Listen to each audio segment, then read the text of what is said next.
1st BCE.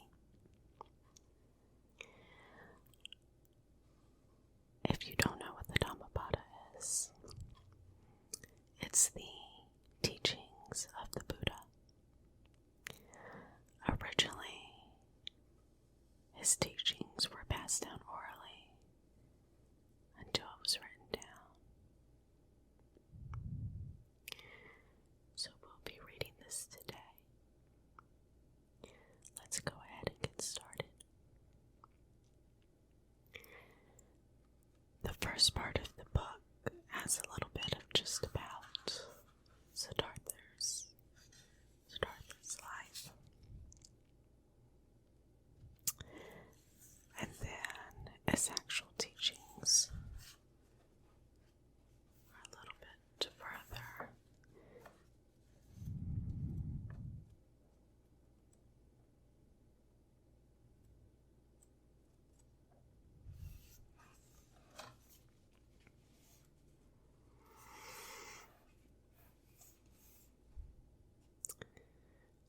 Chapter 1, the twin verses. All that we are is the result of what we have thought. It is founded on our thoughts. It is made up of our thoughts. If a man speaks or acts with an evil thought, pain follows him. As the wheel follows the foot of the ox that draws the wagon, all that we are is the result of what we have thought. It is founded on our thoughts. It is made up of our thoughts. If a man speaks or acts with a pure thought, happiness follows him, like a shadow that never leaves him.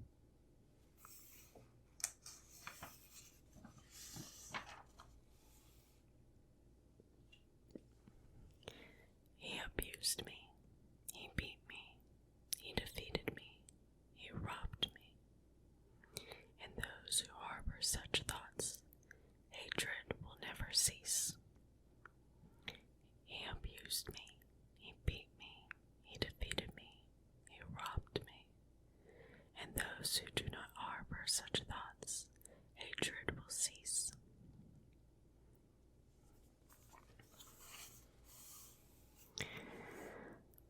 For never does hatred cease by hatred here below. Hatred ceases by love. This is an eternal law. The world does not know that we must all come to an end here, but those who know, their quarrels cease at once. He who lives looking for pleasures only, his senses uncontrolled, immoderate in his food, idle and weak, him, Mara, the tempter, will surely overthrow as the wind throws down a weak tree. He who lives without looking for pleasures, his senses well controlled, moderate in his food, faithful and strong, him, Mara, will certainly not overthrow, any more than the wind throws down a rock mountain.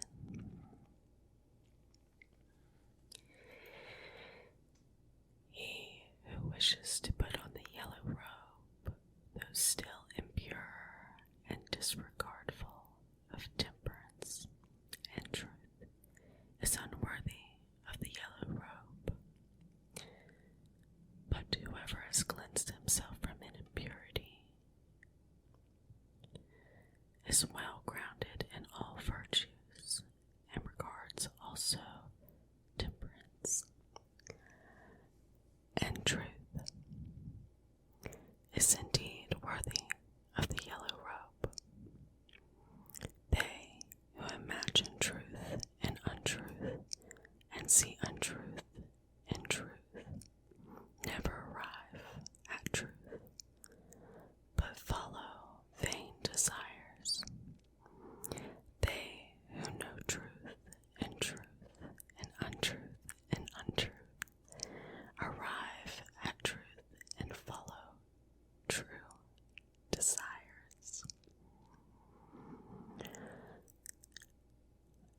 As rain breaks through an ill-thatched house, lust breaks through an ill-trained mind. As rain does not break through a well-thatched house, lust will not break through a well-trained mind. The evildoer mourns in his world, and he mourns in the next.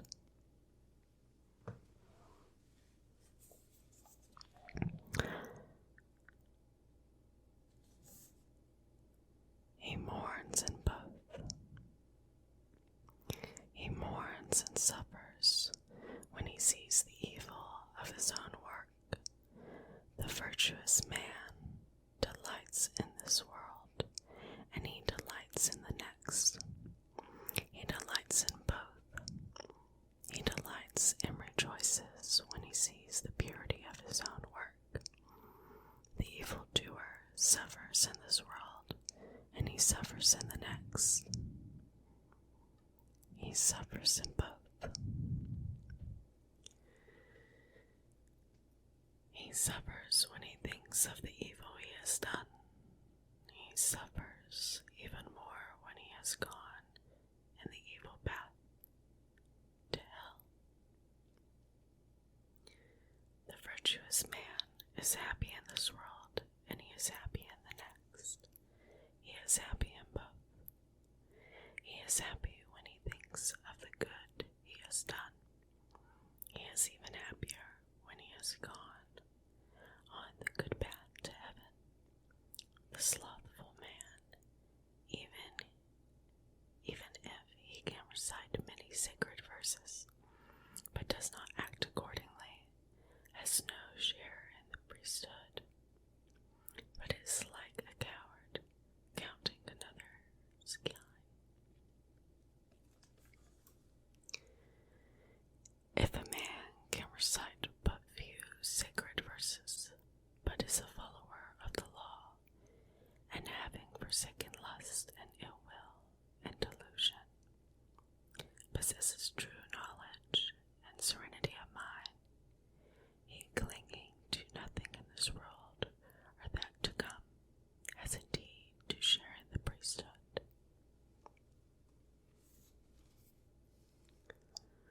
Chapter 2 on Earnestness. Earnestness is the path of immortality. Thoughtlessness, the path of death. Those who are earnest do not die. Those who are thoughtless are as if dead already.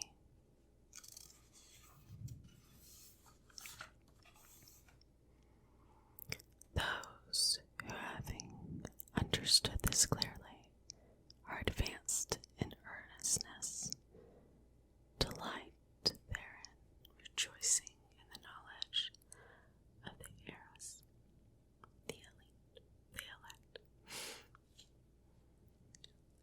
These wise people, meditative, persevering, always possessed of strong powers, attain to nirvana, the highest happiness.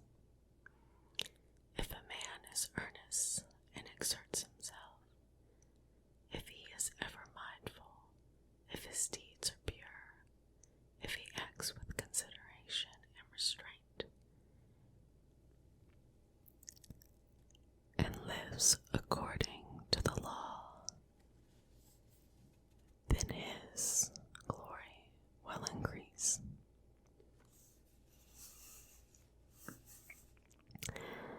By rousing himself, by earnestness, by temperance, and self-control, the wise man may make for himself an insenseless and foolish.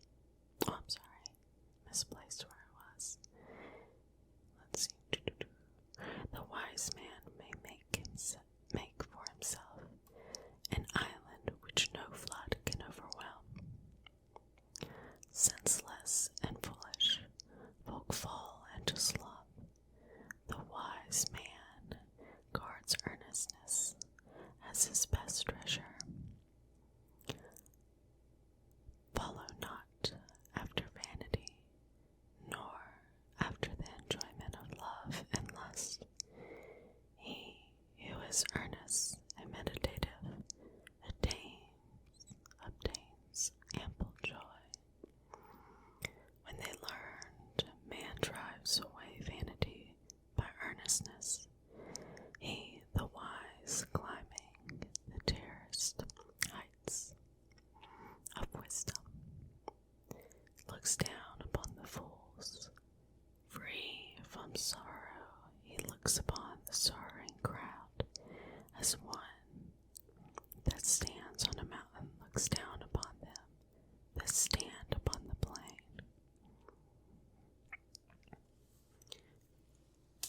Earnest among the slothful, awake among the sleepers. The wise man advances like a racer, leaving behind the hack. By earnestness, I always have a hard time with these words. I'll say interested. I always have a hard time saying it. Magheaven. Rise to the lordship of the gods. People praise earnestness. Thoughtlessness is always blamed. A mendicant who delights in earnestness, who looks with fear on thoughtlessness, advances like a fire, burning all his fetters, both great and small. A mendicant who delights in earnestness, who looks with fear on thoughtlessness, cannot fall away from his perfect state. He is close upon nirvana. Chapter 3. Thought. As a fletcher makes straight his arrow, a wise man makes straight his trembling and unsteady thought, which is difficult to guard, difficult to hold back. As a fish taken from his watery home and thrown on the dry ground, our thought quivers all over in its effort to escape the dominion of Mara the tempter. It is good to tame the mind, which is difficult to hold in and flighty, rushing wherever it lists. A tamed mind brings happiness. Let the wise man guard his thoughts, which are difficult to perceive, very artful and rushing wherever they list. Thoughts well guarded bring happiness. Those who bridle their mind, which travels far, moves about alone, is without a body, and hides in the chamber of the heart, are freed from the bonds of Mara the temper. If a man's thoughts are unsteady, if he does not know the true law, his knowledge will never be perfect. If a man's thoughts are free from lust, if his mind is not perplexed, if he has renounced merit and demerit, then there is no fear for him while he is watchful.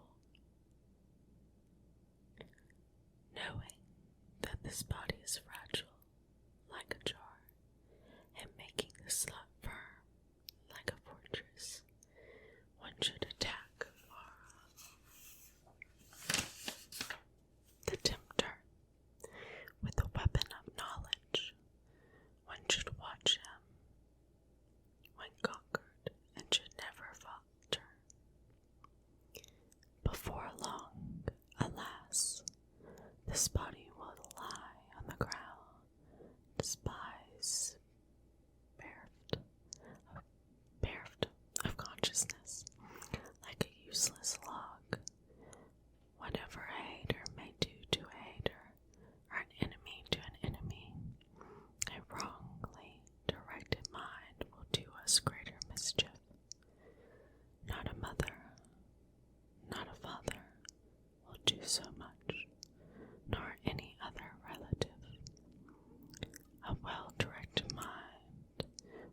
does greater service.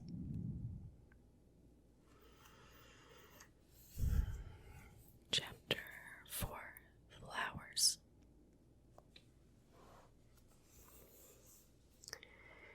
Who shall overcome this earth and the world of Yama, the Lord of the departed, and the world of the gods?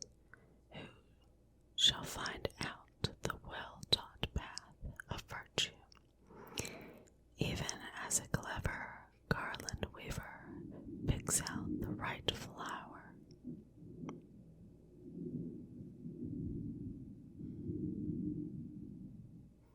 The thunder sounds so nice. The discipline will overcome the earth, and the world Yama, and the world of the gods. The disciple will find out the well-taught path of virtue, even as a clever garland weaver picks out the right flower. He who knows that this body is like the froth, and has learned that it is an unsubstantial,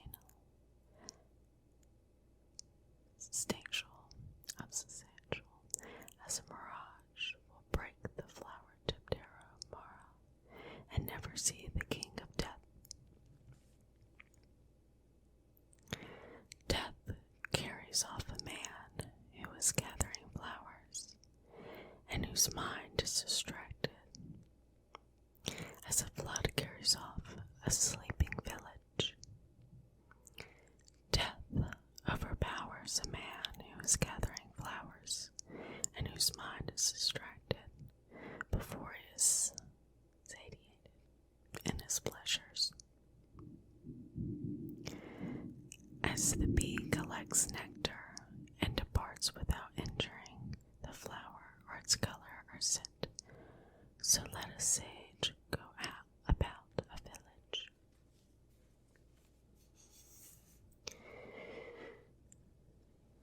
Not the perversities of others, not what they do, what they have done, or left undone, should a sage take notice of.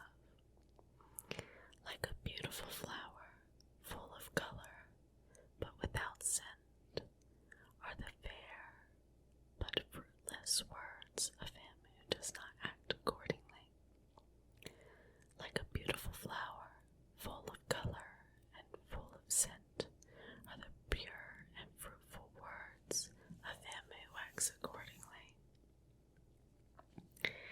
Even as one may make many kinds of wreaths from a heap of flowers, so should one born to the mortal lot perform good deeds manyfold. The scent of flowers does not travel against the wind, nor that of sandalwood or of daguerra and malika flowers.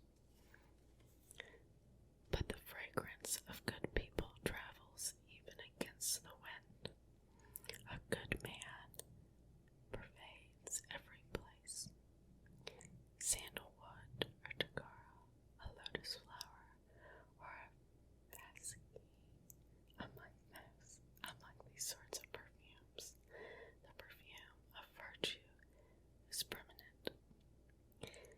Mean is the scent that comes from daguerra and sandalwood. The perfume of those who possess virtue rises up to the gods as the highest. Of the people thus excellently virtuous, abiding in earnestness, and emancipated through true knowledge, Mara the tempter never finds the way, as on a heap of rubbish cast upon the highway.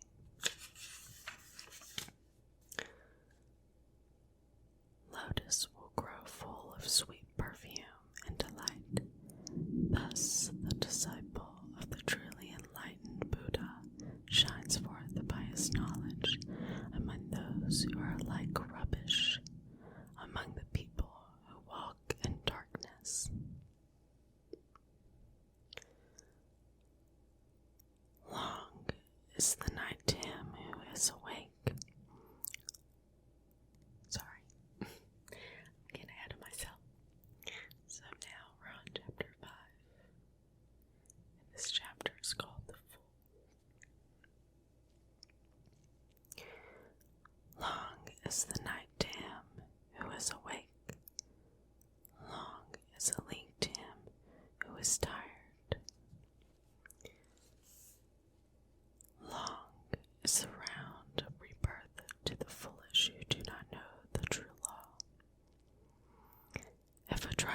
does not meet with one who is his better or his equal, let him keep firmly to his solitary journey.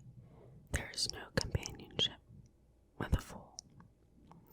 These sons belong to me, and this wealth belongs to me. With such thoughts, a fool is tormented. He himself does not belong to himself, how much less sons and wealth.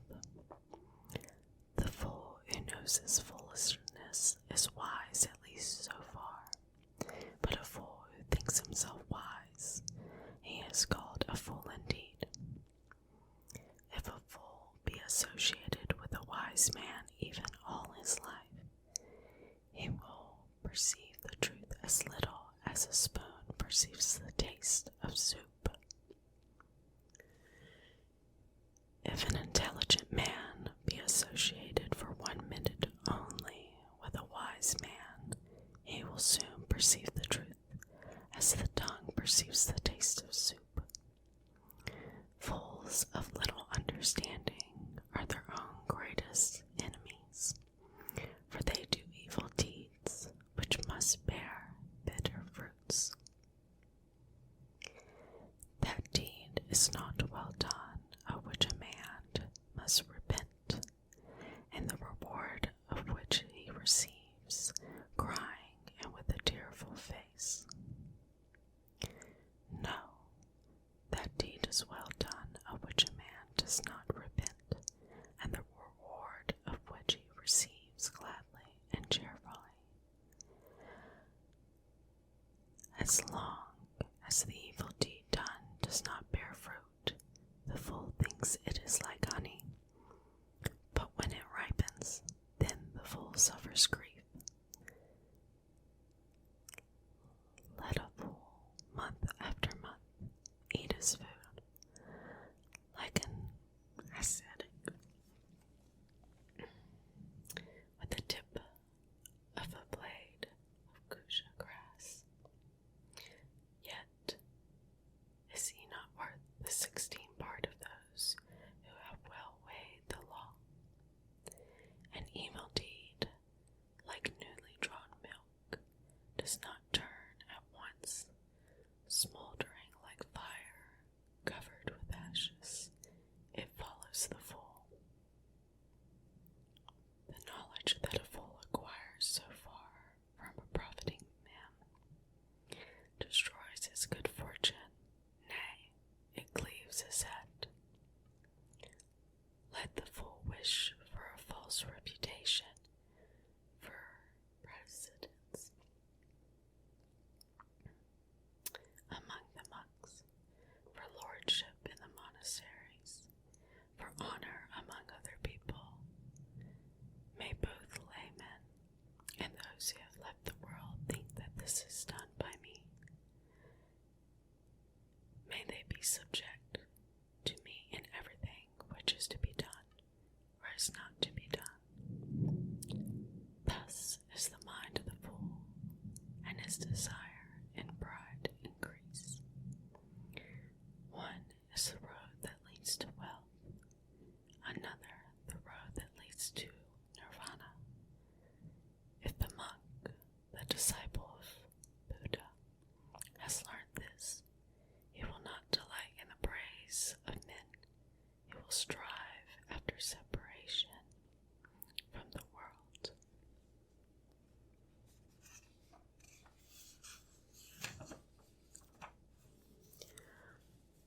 So we're going to stop there for today.